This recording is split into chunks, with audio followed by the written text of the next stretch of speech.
Good morning student, welcome to Bind Edutech. पिछले lecture में हम लोगों ने डिस्कस किया किसके बारे में, प्रोकैरियोटिक सेल के जनरल कैरेक्टर के बारे में डिस्कस कर रहे थे, जहाँ पे न्यूक्लियस तक हम लोगों ने देखा था।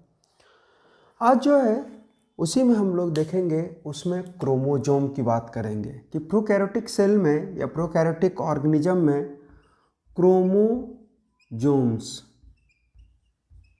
होती है या नहीं। तो आप अगर क्रोमोजोम्स प्रोकैरियोटिक सेल में खोजने के लिए जाओ तो प्रोकैरियोटिक सेल में आपको क्रोमोजोम नहीं दिखेगा। ओके, प्रोकैरियोटिक सेल में क्रोमोजोम्स आपको नहीं दिखेगा।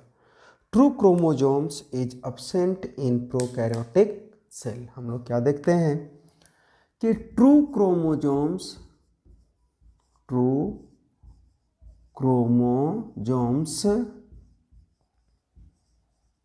absent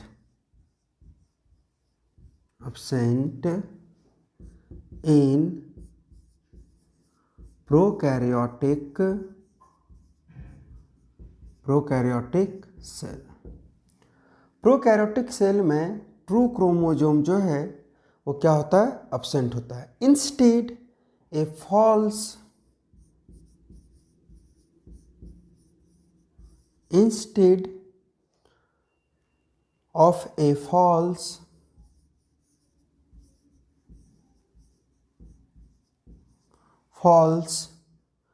chromosome is present।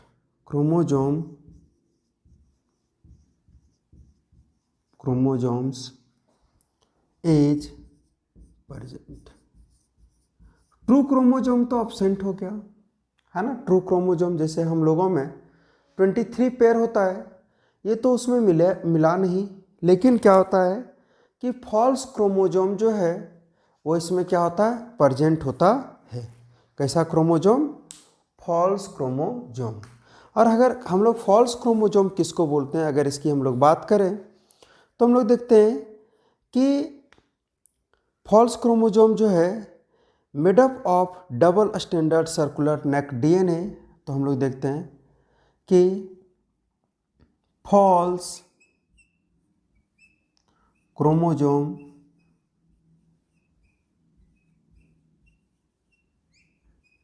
Made up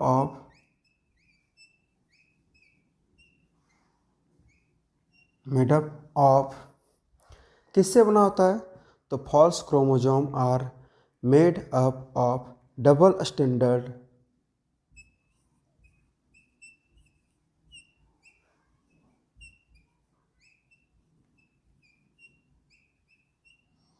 necked, ठीक है, डबल स्टैंडर्ड नेक्ड डीएनए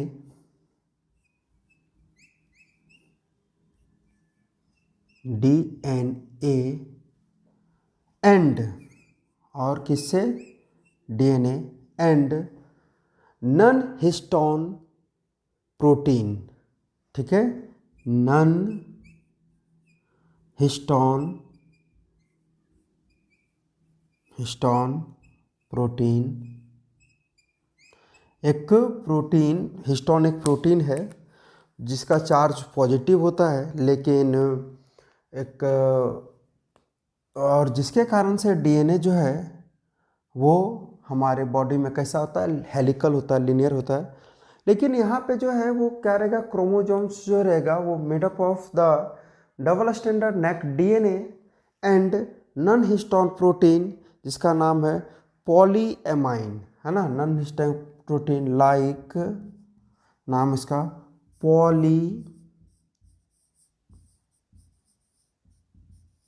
पॉलीएमाइन, ठीक है, क्या नाम है इसका, पॉलीएमाइन, ठीक है। तो इससे इसका क्रोमोजोम बना हुआ रहता है। हम लोग क्या देखते हैं कि false chromosome coil around and form chromosomal region. हम लोग क्या देखते हैं कि फॉल्स क्रोमोजोम जो है वो कॉइल्ड किया रहता है अराउंड, है ना। फॉल्स क्रोमोजोम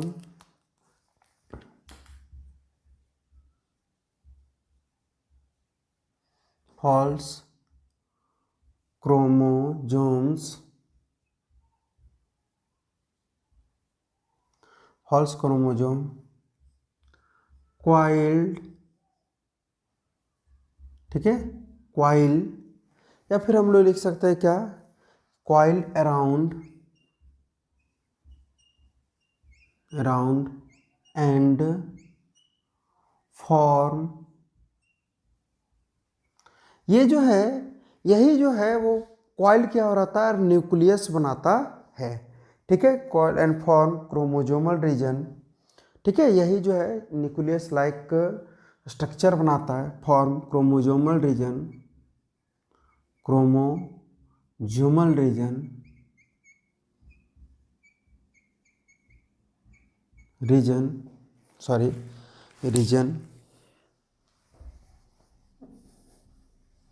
क्रोमोजोमल रीजन क्या बनाता है, क्रोमोजोमल रीजन, उसी को हम लोग बोलते हैं कॉल्ड, उसी को बोलते हैं क्या, कॉल्ड न्यूक्लियोइड, ठीक है, उसी को हम लोग बोलते हैं क्या, न्यूक्लियोइड। ओके, तो न्यूक्लियोइड का फॉर्मेशन, न्यूक्लियोइड अभी हम लोग थोड़े देर पहले देखे थे, है ना, पिछले क्लास में हम लोगों ने न्यूक्लियोइड के बारे में डिस्कस किया था कि न्यूक्लियोइड जो है वो क्या है। तो न्यूक्लियोइड जो है वो इसके न्यूक्लियस का ही जो अपेरेंस होता है उसका नाम है। तो वो न्यूक्लियोइड अपेरेंस कौन दे रहा है, न्यूक्लियोइड अपेरेंस दे रहा है इसका फॉल्स क्रोमोजोम। ओके, तो फॉल्स क्रोमोजोम ही न्यूक्लियोइड है, वही जो है कॉइल करके स्ट्रक्चर देता है, उसी को हम लोग बोल देते हैं क्या, न्यूक्लियोइड। इसमें तो ट्रू न्यूक्लियस प्रेजेंट नहीं होता है। ओके, अब जो है एक और इसमें स्ट्रक्चर होता है जिसका नाम है राइबोसोम्स, ठीक है, राइबोसोम्स,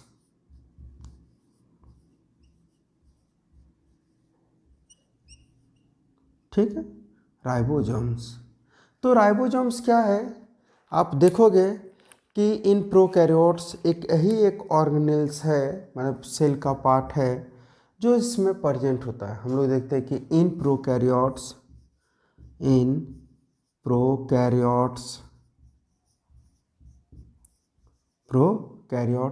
किसमें, तो प्रोकैरियोट्स में राइबोसोम आर या राइबोसोम्स आर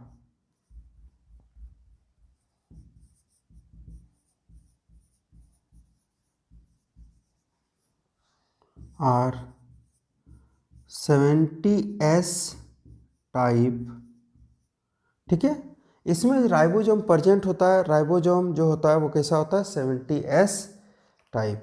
और हम लोग जानते हैं कि ये 70S टाइप राइबोसोम जो है ये बना हुआ होता है किससे, तो ये बना होता है, दो सब यूनिट राइबोसोम में लगते हैं, तो ये 50S प्लस 30S, ठीक है, यही दोनों से बना हुआ होता है।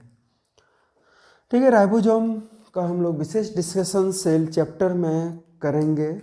ओके, राइबोसोम हम लोग देखेंगे वहाँ पे किससे बना हुआ होता है। जैसे हम लोग जानते भी हैं कि राइबोसोम जो है वो RNA और प्रोटीन से बना होता है। इसका सब यूनिट है 50S और 30S, बट सेडिमेंटेशन के कारण ये 70S ही होता है, नहीं तो 50 प्लस 30 आप बोलते हैं सर 80 होता है, आपको इतना भी मैथ नहीं आता है, तो ऐसी बात नहीं है। ये 50 और 30 मिल करके 70S बनाता है। वहाँ पे 10 बोल सकते हो कि 10 यूनिट जो है सेडिमेंट कर जाता है। ओके, और बच्चा अब जो है आप लोग देखोगे कि ये तो मेन स्ट्रक्चर था प्रोकैरियोटिक सेल का, सॉरी मोनेरा किंगडम में प्रोकैरियोटिक सेल ऑर्गेनिज्म का। ओके, अब हम लोग डिस्कस करेंगे सबसे पहले आर्किया बैक्टीरिया के बारे में, ठीक है, किसके बारे में, आर्किया बैक्टीरिया के बारे में। और आर्किया बैक्टीरिया के बाद हम लोग डिस्कस करेंगे यू बैक्टीरिया के बारे में।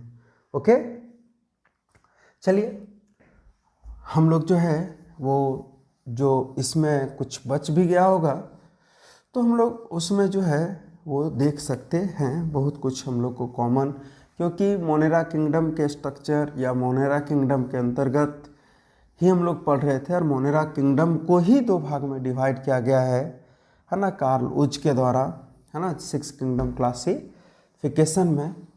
तो हम लोग इसको जो है डिस्कस करेंगे।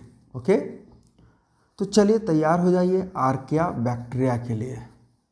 जो सबसे पहला किंगडम था 6 किंगडम क्लासिफिकेशन का, उसका क्या नाम था? Archaea bacteria. ठीक है, तो हम लोग उसको देखेंगे। फिर जो है हम लोग देखेंगे यू बैक्टीरिया, और उसके बाद प्रोटिस्टा, फंजाई, प्लांटिया, एनिमिलिया। तो सबसे पहले हम लोग जो है वो किसके बारे में देखेंगे? Archaea bacteria. ठीक है, सबसे पहले हम लोग देखेंगे आर्किया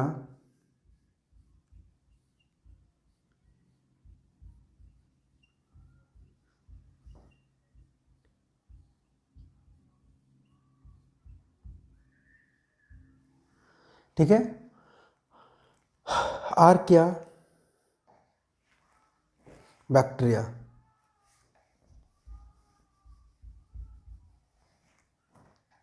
ठीक है, आर्किया बैक्टीरिया क्या है? आर्किया बैक्टीरिया, तो ये चीज़ जान लीजिए कि आर्किया बैक्टीरिया जो है ये, इसको हम लोग बोलते हैं स्पेशल मेम्ब्रेन, है ना, क्या बोलते हैं? स्पेशल मेम्ब्रेन, है ना। चलिए तो लिखते हैं these are special membrane, these are special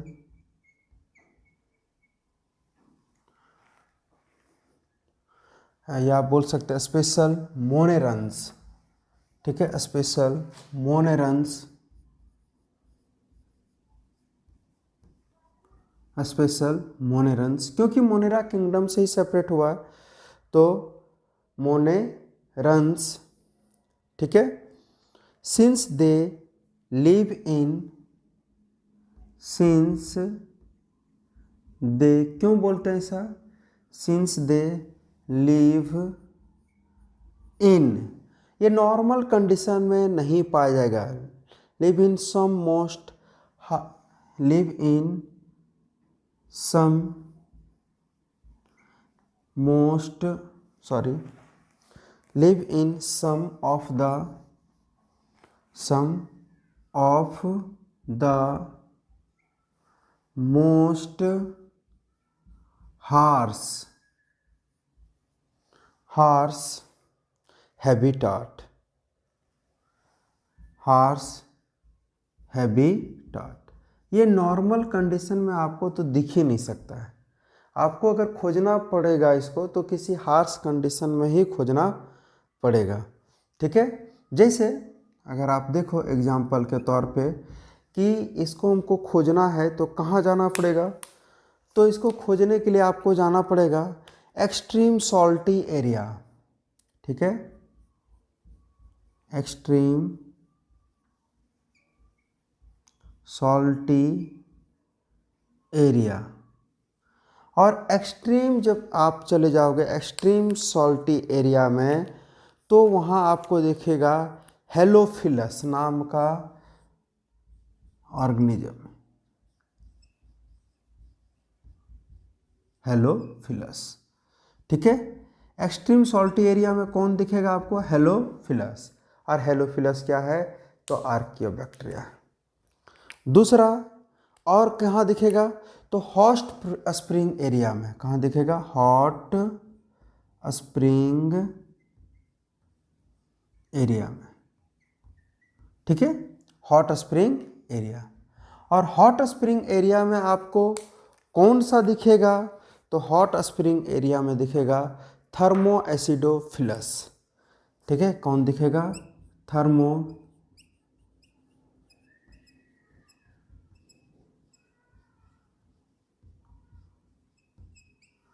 thermo acidophilus. ठीक है, उसके बाद मार्सी एरिया, किस एरिया में चले जाइए? Marshy area. यहाँ पे आपको कौन दिखेगा? तो यहाँ पे दिखेगा मिथेनोजेंस। ओके, कौन दिखेगा? Methanogens.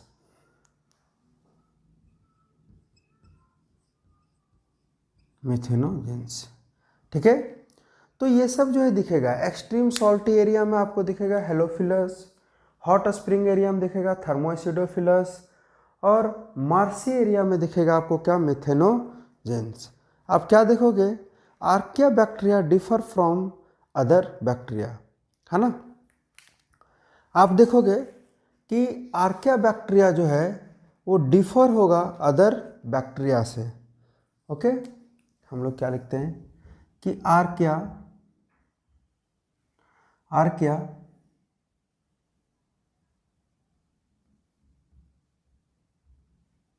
differ from other bacteria।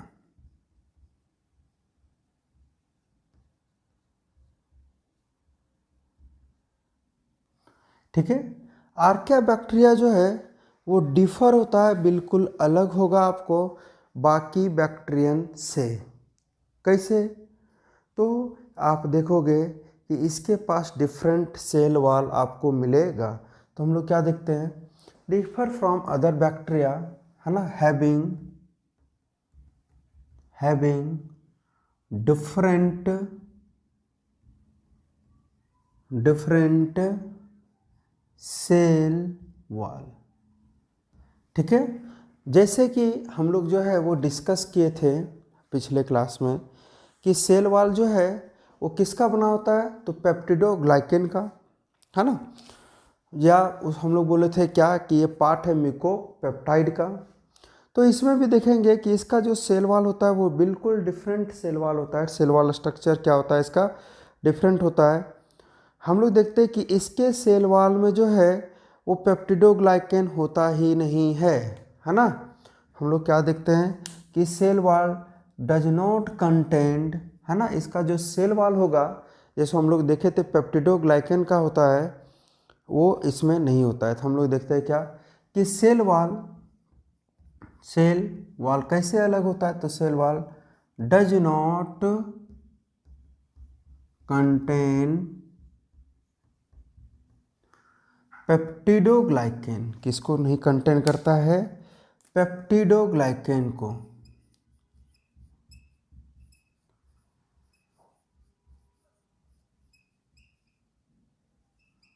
ठीक है, पेप्टिडोग्लाइकेन्स को ये कंटेन नहीं करता है। कौन, तो सेल वॉल किसका, तो आर्किया बैक्टीरिया ग्रुप में जो आएगा सो। तो क्या कंटेन करता है ये कंटेन करता है सूडोम्यूरिन को, है ना। हम लोग देखे थे, तो क्या देखते हैं कि इट कंटेन सूडो, इसको सूडोम्यूरिन,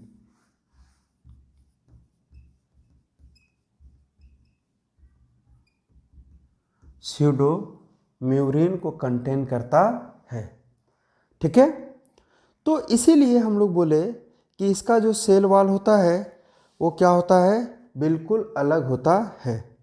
और इसका सेल वॉल का एक और इसका जो प्लाज्मा मेम्ब्रेन होता है वो भी बिल्कुल आप देखोगे कि उससे डिफरेंट होता है। तो हम लोग देखते हैं कि cell membrane contain branch chain of lipid, cell membrane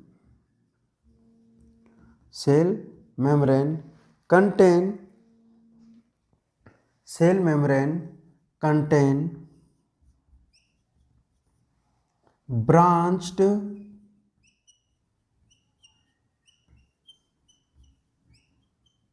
chain of lipids। ठीक है, इसका जो सेल मेम्ब्रेन होता है, ठीक है, सेल मेम्ब्रेन जो होता है इसका वो कंटेन करता है ब्रांच चेन ऑफ लिपिड। अब ऐसा बोला जाए कि इसका ब्रांच चेन ऑफ लिपिड का क्या फंक्शन है। ठीक है, इस लिपिड चेन का क्या फंक्शन है, इतना जो है ब्रांच चेन ऑफ लिपिड क्यों कंटेन करता है। तो आपको पता होना चाहिए कि यही लिपिड जो है, दिस फीचर, है ना, यही ब्रांच चेन ऑफ लिपिड जो है, यही फीचर इसको जो है मदद करता है। दिस फीचर, है ना, ये जो फीचर है वही उसको मदद करता है एक्सट्रीम कंडीशन में सरवाइव करने से। ठीक है, तो this feature is responsible for is responsible for, यही फीचर जो है इसका रिस्पॉन्सिबल होता है देयर सर्वाइवल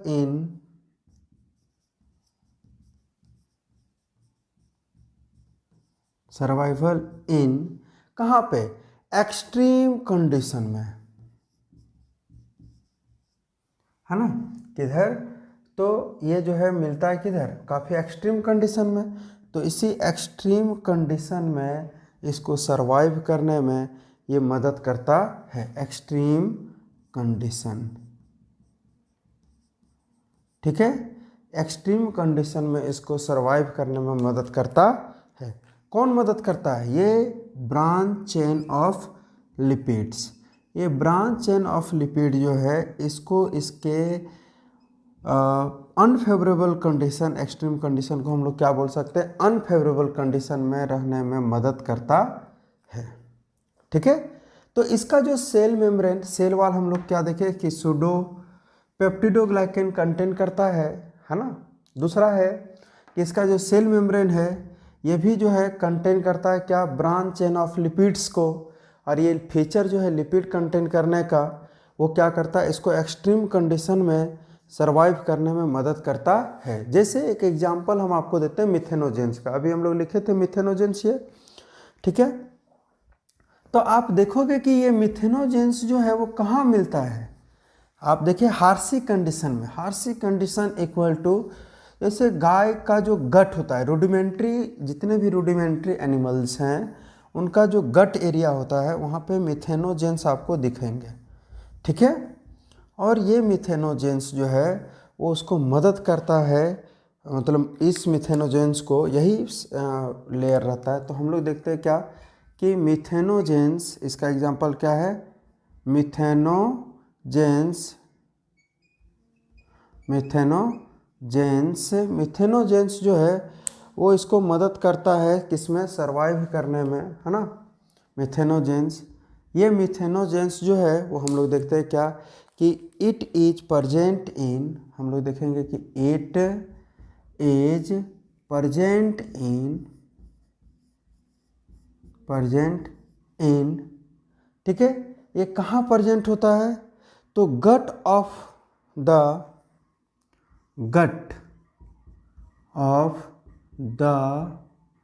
किस में, तो किसके गट में, जितने भी रूमिनेंट एनिमल होते हैं, गट ऑफ द रूमिनेंट। ठीक है, रूमिनेंट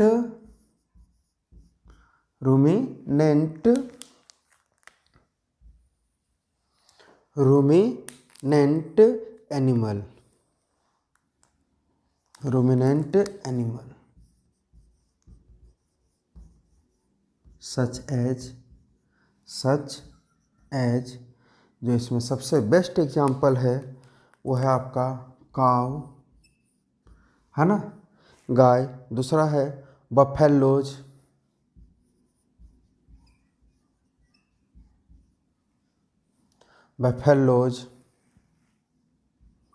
ठीक है, और आप क्या देखोगे कि ये हार्सी कंडीशन में मिल रहा था, तो हार्सी कंडीशन में आ जाएगा आपका गट ऑफ एनिमल्स, उसमें भी ये मिलेगा। और आप क्या देखोगे कि मिथेनोजेंस जो होता है ना, ये प्रोड्यूस करता है किसको, तो प्रोड्यूस करता है मीथेन गैस को। ओके, तो आप क्या देखोगे कि मिथेनोजेंस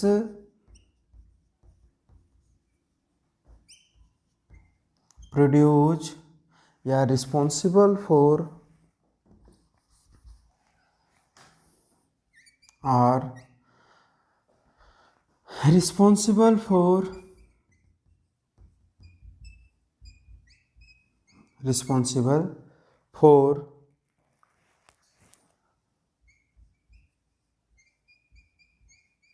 या are responsible for produced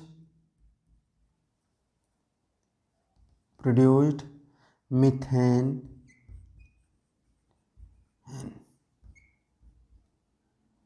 methane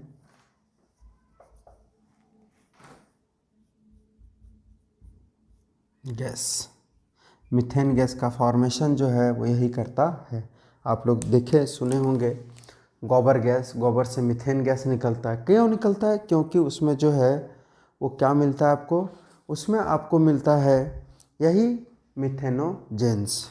गाव डंक में ये प्रेजेंट होता है, इसीलिए उसमें हम लोगों को वो दिखता है, मीथेन गैस मिलता है। ओके, तो हम लोगों ने अभी जो है वो देख लिया किसके बारे में, आर्किया बैक्टीरिया के बारे में।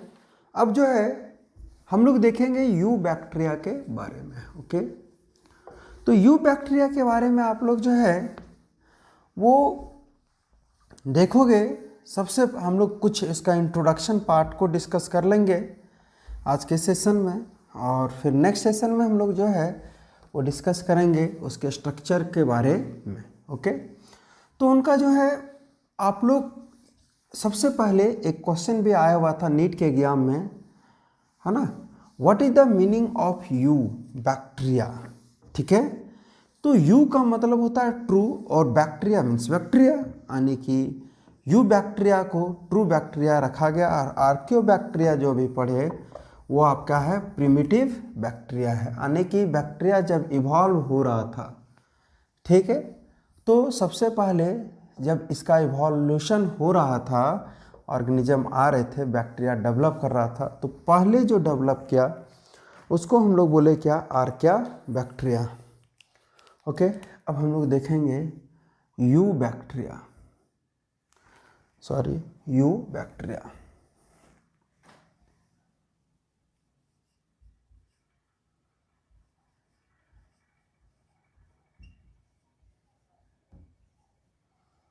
You bacteria.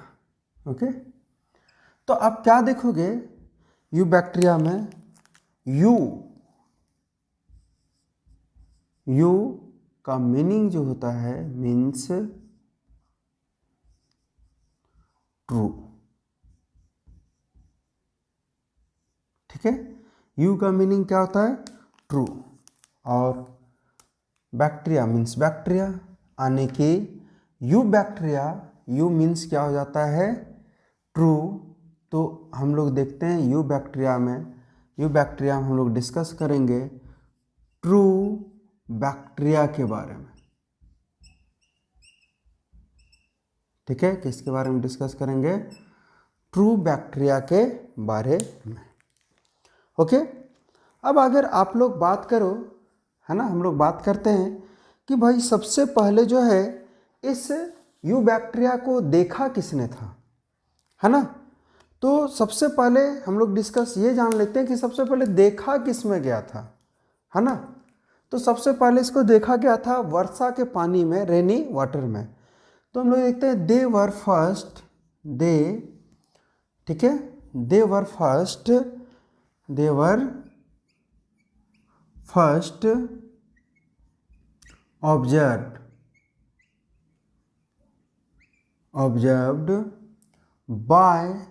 observed by तो लिवेनहुक, observed in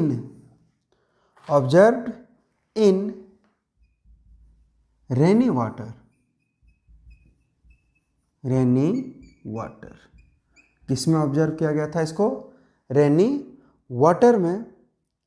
ठीक है, एंड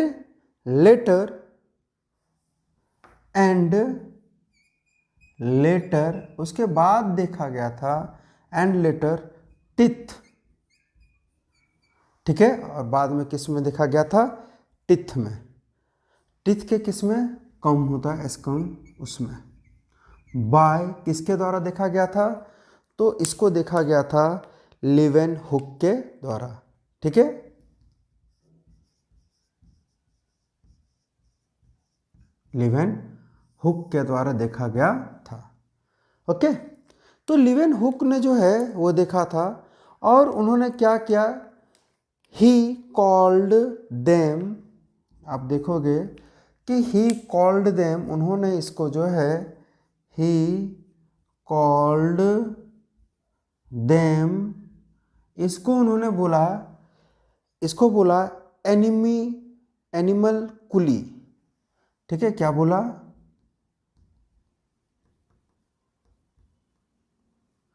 ठीक है, उन्होंने इसको बोला क्या, एनिमल कुली। और ये एनिमल कुली का मतलब क्या होता है ना, एनिमल कुली का मतलब क्या होता है, तो एनिमल कुली का मतलब होता है एनिमल लाइक ऑर्गेनिज्म, क्या होता है, एनिमल लाइक ऑर्गेनिज्म। तो आप क्या देख रहे हो, यू बैक्टीरिया, मीनिंग क्या होता है, ट्रू बैक्टीरिया, ठीक है। सबसे पहले इसको ऑब्जर्व किस में किया गया था, तो सबसे पहले इसको ऑब्जर्व किया गया था रेनी वाटर में, ओके। उसके बाद जो है टिथ कम में, ठीक है। और किसने ऑब्जर्व किया था, तो लिवेन हुक ने, दोनों जगह पे लिवेन हुक ने देखा था। और इन्होंने बोला, इसको नाम क्या दिया, तो नाम दिया उन्होंने इसका नाम दिया एनिमल कुली, जिसका मीनिंग क्या होता है, जिसका मीनिंग होता है एनिमल लाइक ऑर्गेनिज्म, ओके। उसके बाद जो है हम लोग देखते हैं एक और साइंटिस्ट आए जिनका नाम था लिस्टर, ओके। दूसरे जो साइंटिस्ट आए उनका नाम था क्या, लिस्टर। और लिस्टर जो थे उन्होंने क्या किया, ही develop culture technique, he developed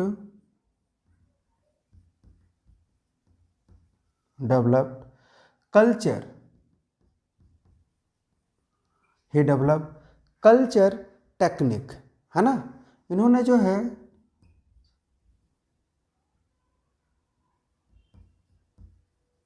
ठीक है, इन्होंने क्या डेवलप किया, culture technique and sterilization technique, and और क्या डेवलप किया इन्होंने, sterilization,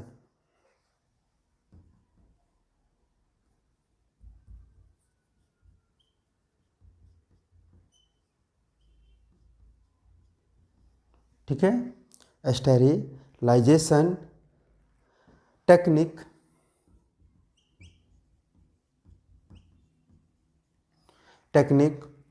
for sterilization of surgical instrument, for sterilization of surgical instrument,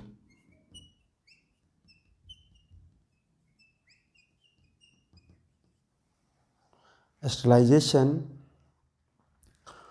of surgical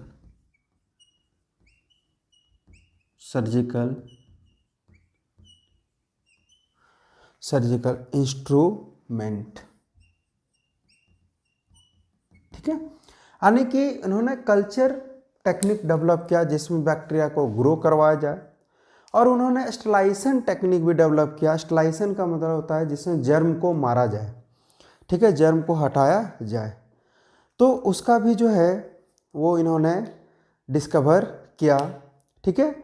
और किसने, लिस्टर ने, इसीलिए इनको एक नाम से भी जाना जाता है, लिस्टर को जो है वो जाना जाता है फादर ऑफ एंटीसेप्टिक सर्जरी, है ना। इनको हम लोग क्या बोलते हैं, फादर ऑफ, तो आप लिखोगे कि ही ऑल्सो known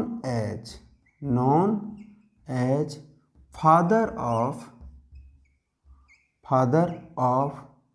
antiseptic